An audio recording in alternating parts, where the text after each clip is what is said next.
Welcome to the Rethink Leadership podcast with me, Jeremy Blaine. I interview leaders, experts and business professionals from around the world who are bringing leadership principles and know-how into the digitally driven 21st century workplace, with focus firmly on the how-to rather than the what. Each episode is in aid of a charity chosen by my guests, and since 2020, we've made donations to over 80 global and local causes. Welcome to the Rethink Leadership podcast with my guest, Dr. Lilian Ajayi Ore, an executive coach, founder and CEO of Global Connections for Women Foundation, and co-author of The Power of the Learning Mindset with Dr. Marshall Goldsmith. Lilian is an award-winning Chief Learning Officer, research scholar, and part of the lead faculty at Columbia University. She has over 17 years of experience working with Fortune 100 and Fortune 500 companies.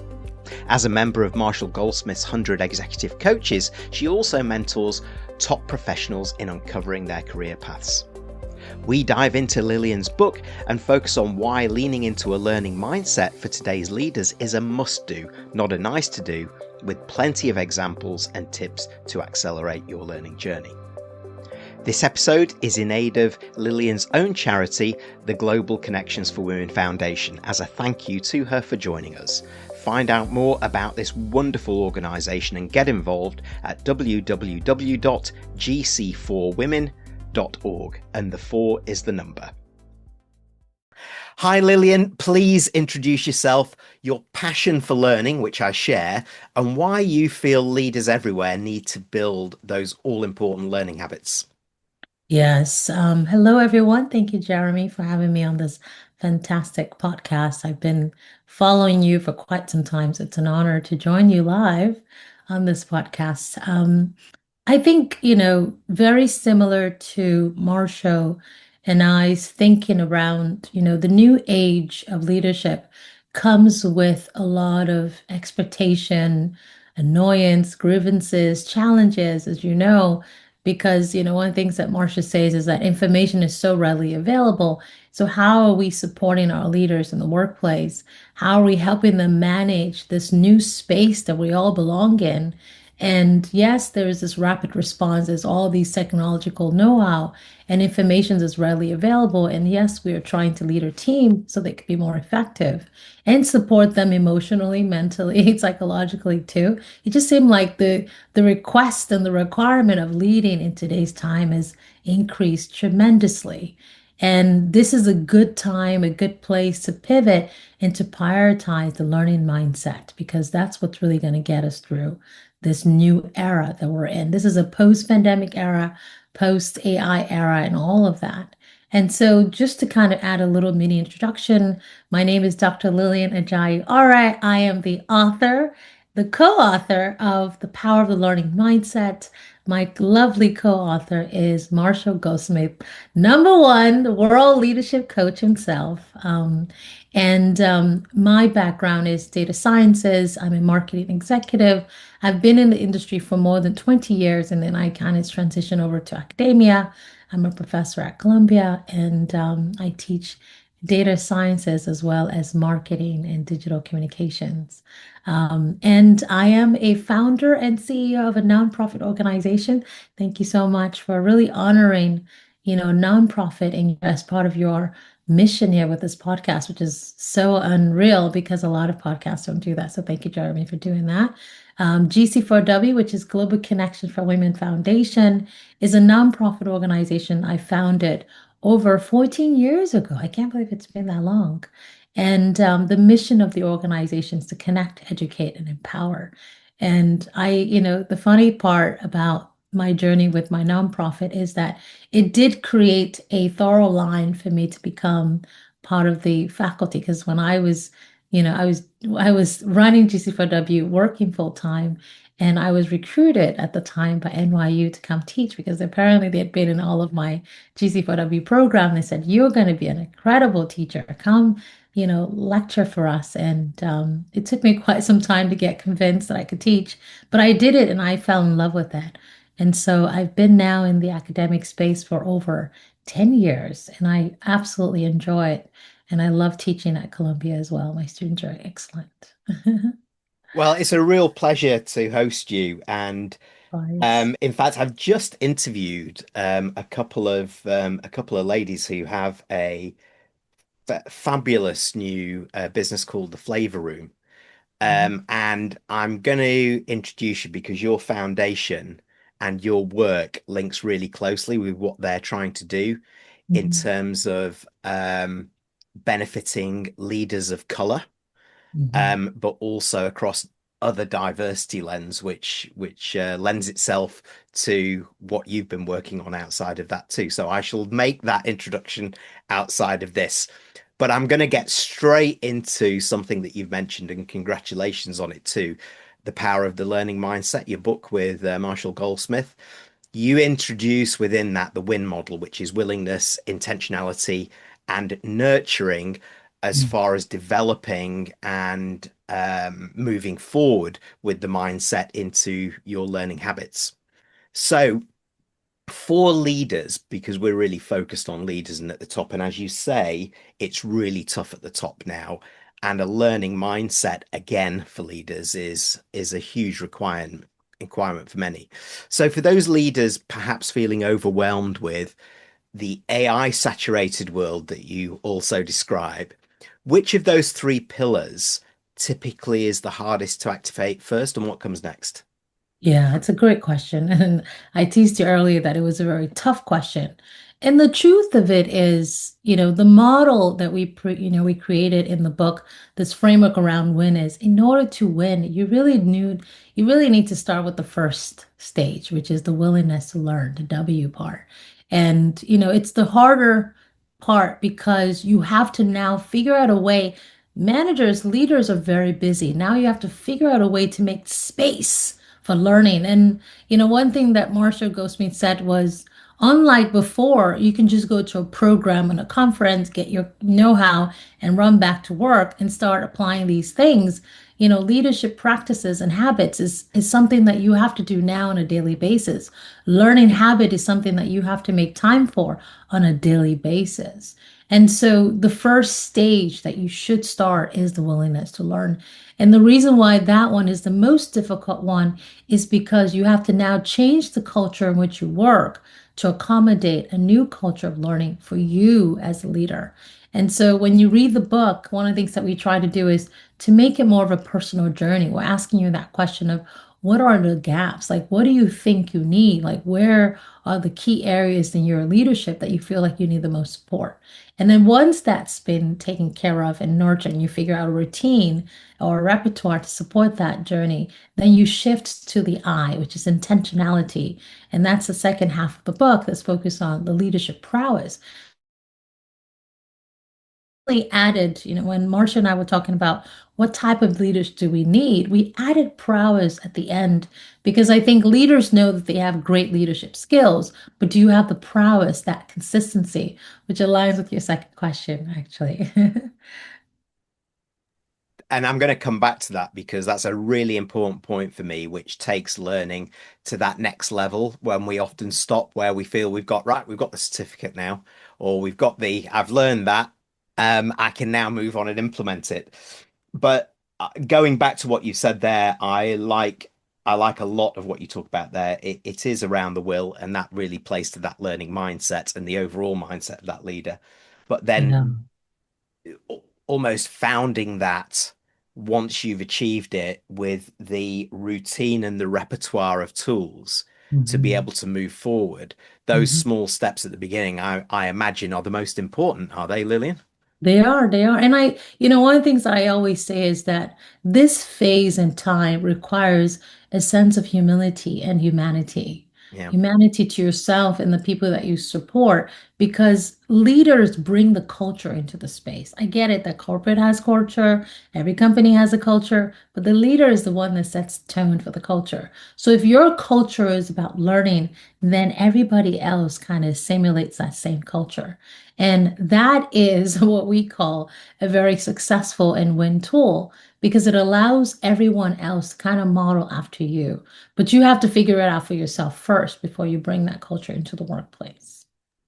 Yeah, it reminds me of the Microsoft response to that. We have to move from know it all to learn it all. from the Yes. very top and throughout the organization. So Yes. let me go back a step to something that you picked up before. Uh, and for me, you make a fascinating distinction in the book between mastery, which is that achievement of expertise or Mhm. achieving expertise, and Mhm. prowess, which is the ongoing embedding and building of the skills. So we are living in an era where things are changing so fast. Technology transformation seems to be happening almost overnight when we consider AI, for example. So, Mhm. why is, for some leaders, particularly clinging to mastery, actually a risk for modern executives? And Yeah. how, for them, does shifting to prowess change how they build and retain trust, not just within their ecosystem of the leadership team, but across their teams? Yeah, no, it's a great question. And the reason why mastery is no longer the resolve is because of the rapid changes that's happening in our workplace. Even, as a professor myself, I can't claim that I have mastery. When I walk into my classroom on a daily basis, because yes, I have a prepared lecture, my students already know what the topic is going to be of the day, I still need to adjust my prowess in case questions outside of my lecture comes up and students are curious. So in order to create a culture of curiosity, which is always a great way to get, people to be more creative, more innovative, more responsive, you need to develop prowess. Prowess is knowing that you don't have all the answers, you don't know it all, but you're willing to learn what's missing. And just knowing that that's your immediate resolve and not necessarily checking for mastery. I think life allows us to acquire mastery. We can have mastery moments, which is great, but prowess forces us to move beyond just achievement milestones to something that's more continuous, something that's more of a lifelong commitment, something that's character based and value based. And those unique identifiers serves the leader and it changes how people respond to the leader as well. So, a quick question for clarification there on that, Lillian, because you mentioned it there before. I've been familiar with the term continuous learning, Yes. but when you and Marshall looked at this, you you felt that you need was am I right in assuming you felt you needed to break that apart and make that distinction in the journey of continuous learning from mastery, which is no longer a given because of the speed of change, and therefore that almost different gear that you need to adopt of prowess? Yes, no, it's absolutely. And the reason, and this particular distinction is why I thought, partnering up with Marcia made the most sense. In his book, Earned Life, he talked about the triple A effect: action, ambition, aspiration. And I align it to the prowess phenomenon because if you think about mastery, mastery is about taking an action, it's about ambition. I want to do this, I want to get an award, I want to finish my doctorate degree. Those are things that we do because we have ambition to do that. Aspirational is a bar that constantly changes. The work provides that challenge. Our life provides that challenge. The environment provides that challenge. Our team sometimes provides that challenge as well. And it's not, when you think about prowess, the distinction that I want people not to make is that I want to be everything to my team. No, it's about knowing enough so that you can support your team, support the organization, and achieve the goals that are before you. And knowing, because I remember that, an interesting moment. I was presenting at a conference in Chicago, and I remember one of the questions that came up was, how do I create time to learn? And all the executives in the room were like, we're so busy. There's just so much to do that even just finishing an article was hard. And, to me, I was very surprised, but happy to. And I figured, I was like, they're probably asking me because I'm a professor. And so I pretty much created a chart and I said, listen, here is your schedule for the day. And here are moments in which you can embed that prowess habit in it, where it's like, this is the moment where you discover, this is the moment where you're learning, this is the moment where you test and apply these new concepts that you've learned from the outside and you bring it into your world. And they were very appreciative. And I think, this mastery forces us to sit still, but prowess forces us to keep going. And I think that's a distinction between continuous learning. Prowess and continuous learning align. because it's not just learning to live, it's learning to survive. And that's the world that we're in today. And the other interesting point from your discussions that you just described there is how many leaders are holding their hands up and say, you know what, I need help. I'm not Yes. getting to it. I need advice. Yeah. I'm finding that in some of the research that I'm doing over the last couple of years for the first time, leaders are being much more open with where they feel vulnerable, where they feel they need to develop, and the fact that it's like, what do I do? It's almost Yeah. immobilizing for them. Yeah. Um, which brings me actually to the third part of your win model, which is the nurturing side. Mm. So, how can leaders use the nurturing element of that framework to move beyond just managing tasks, let's say, and Yeah. instead lean in to supporting their employees to discover their sense of purpose, which might outlast the speed of technology disruption that we're doing and the need for short-term results, of course. Yeah, absolutely. It's so funny. Two things I wanted to bring up is one of the inspiration behind, me wanting to write this book and collaborating with Marshall Goldsmith is because, I remember you said, one of the things we talked about before this podcast kicked off was the inspiration behind this podcast. And yours was, it was during the pandemic that you came up with this idea. And what happened during the pandemic was the great resignation, where leaders lost a lot of their employees because they just felt like they didn't work for a boss that reflected their values or a boss that was kind enough or caring enough. There were just so many different reasons, and the research showed it. And to me, I saw that as an opportunity to support the leader because leaders have good intention when they come to the role. And the truth is, most leaders don't get trained before they get the role. Let's be honest. Most of us get the role without the training. And so here you have the complexity of, a leader who's trying to survive, a leader who failed, right? Is a leader who's trying to, resuscitate their reputation for not having the best leadership prowess in action, which I talk about in the book. And that's why with the nurturing portion of this book, which is the third half of the book, I created this leadership pyramid, right? And at the very top of the pyramid is care for self. Taking that moment, debunking the fact that, we always have to have this strong, stoic presence and yet we were suffering quietly. And we don't talk about this, but there's a lot of high suicidal rates with leaders. These are underreported things that happen in the workplace. Depression rate is up and very high right now.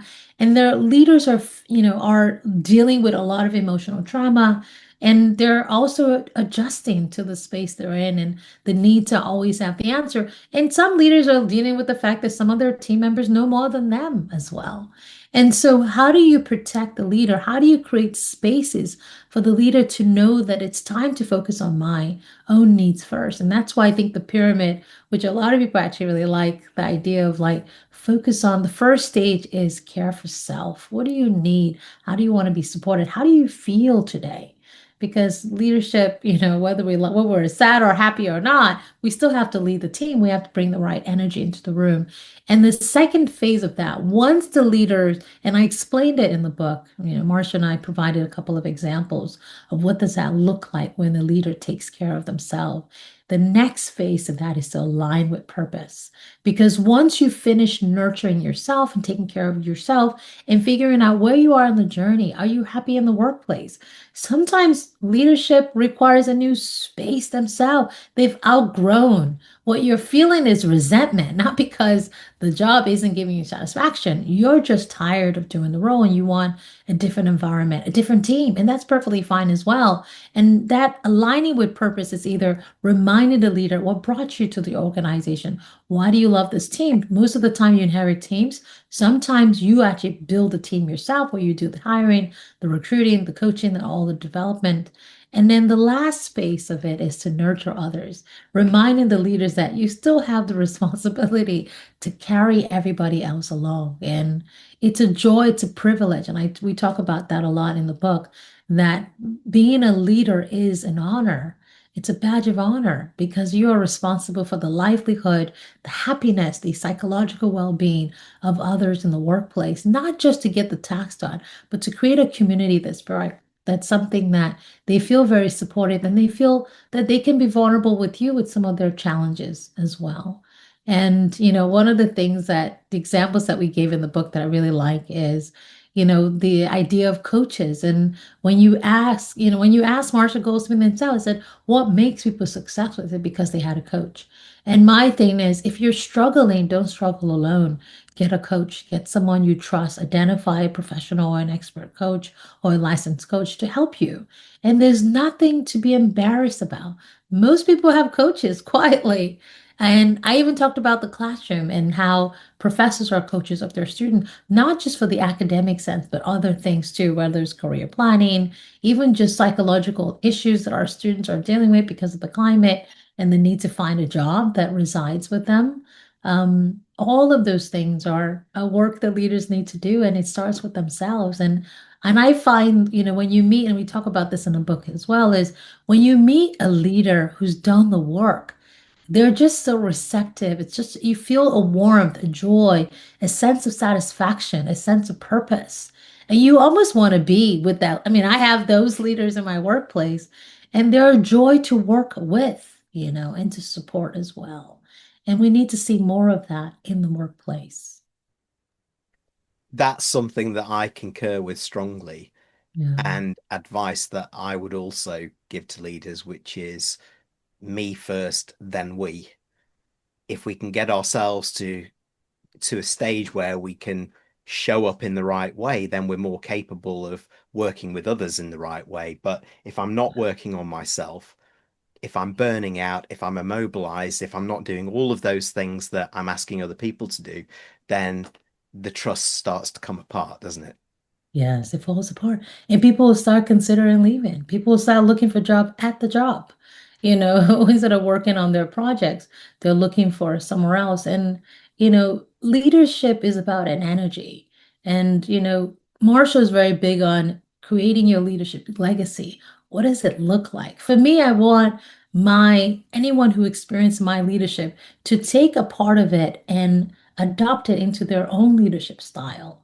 And it's like, what piece of you are you leaving with that individual when they leave? Because they will leave eventually. But until they leave, how much care can you offer? And what we don't realize is when the leader is intense, your team are going to be intense. They have a symbiotic relationship.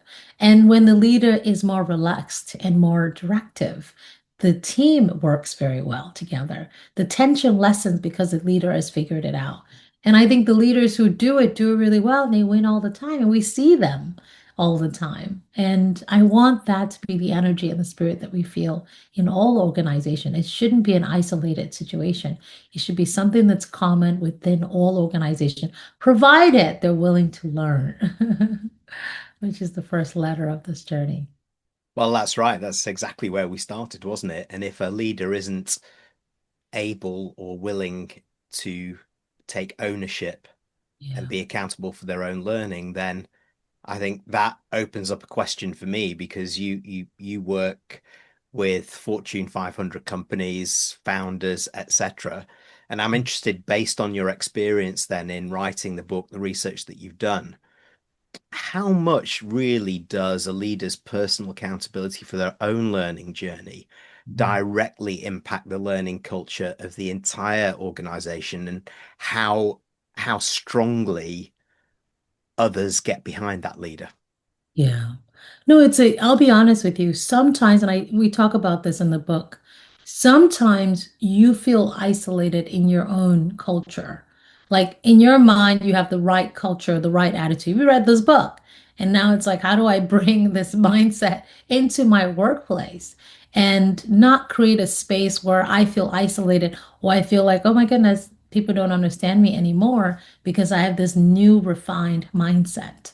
And to your initial question about, how much influence, accountability do the leaders that I've worked with or people that I've coached as well, I think the openness is there, the realization and the self-awareness sometimes may be lacking. And that's why we have these issues. And that's why we've created this book to create scenarios where leaders sometimes don't realize when they have it all wrong. Sometimes it's a bad habit that they've been doing for so long that people just kind of passively accept and say, oh, that's just how Jeremy is. There's no such thing as that's just how Jeremy is. People shouldn't have to accommodate bad leadership.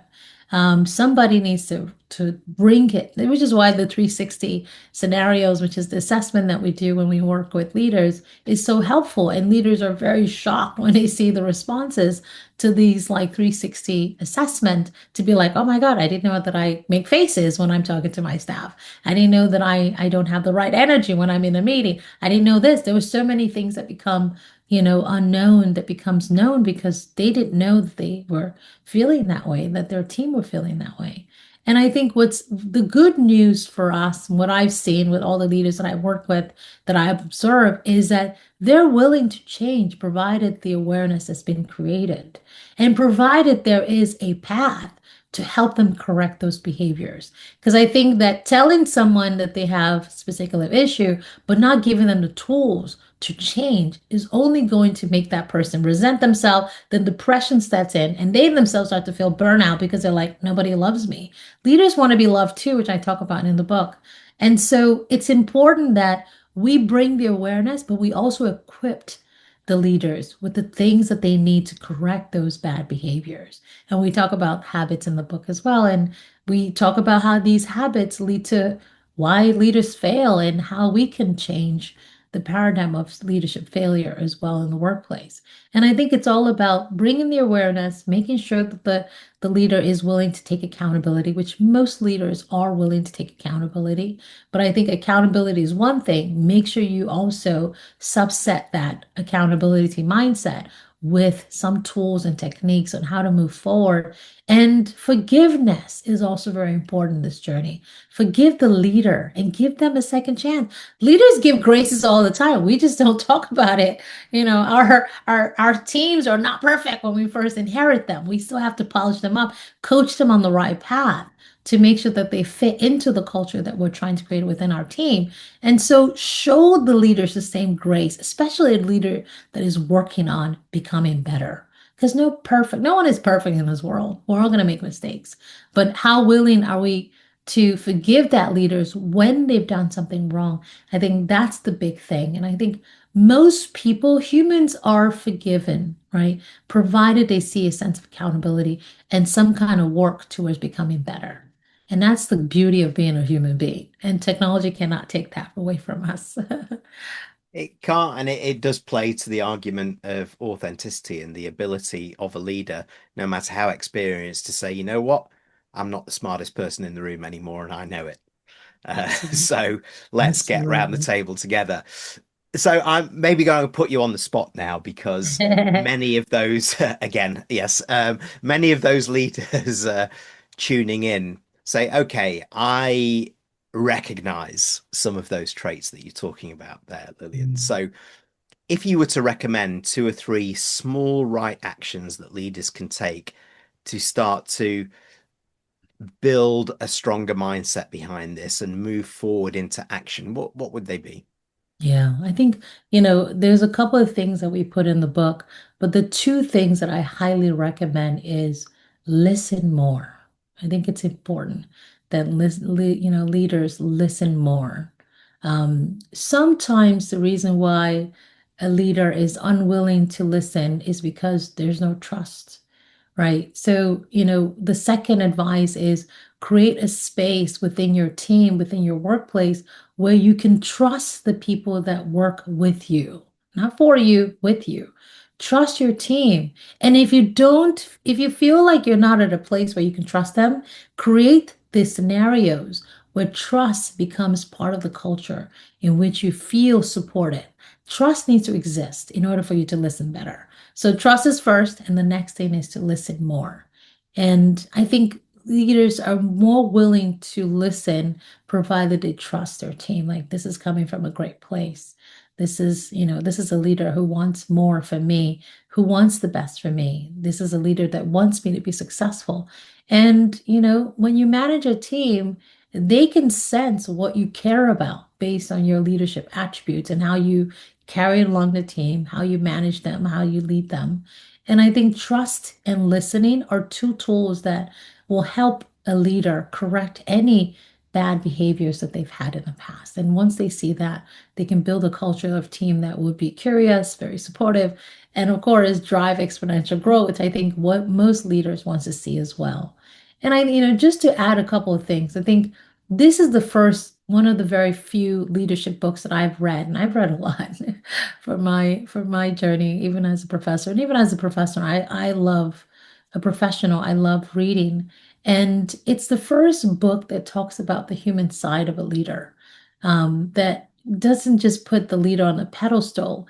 It puts the leader as a human being, someone who has bad days and good days, someone who needs support, someone who cares, who has a heart. And a lot of leaders, based on some of my research, complain about how, their team don't even check. Sometimes the team don't even ask, "How are you?" It's always the leader who's kind of leaning in and saying, "How are you? How are you doing today?" And I think, for those people listening who also have leaders, check on your leaders and be that person in the room, in the workplace, that the leaders know that I can at least count on you to check in, and create a culture within the rest of your teammates. Be like, let's also check on our leaders as well. And I think that needs to happen now more than ever, because leaders are juggling so much just to keep everyone happy, everyone working and progressing. And a lot of times leaders feel very lonely and isolated because no one typically checks on them. Yeah, well said. And I agree. And that plays also, therefore, to a greater peer-to-peer support needed Yeah. at leadership level. Look out for your colleagues at that level too. Yeah. They'd appreciate that. I'm absolutely sure it can be lonely at the top. It is. Um, One of sadly, the we so go ahead, go ahead. Yeah, no, I was just going to add one more thing, that in the leadership prowess chapter, the section of the book, we had the leadership accountability scale. And I think, peer-to-peer, support is really important.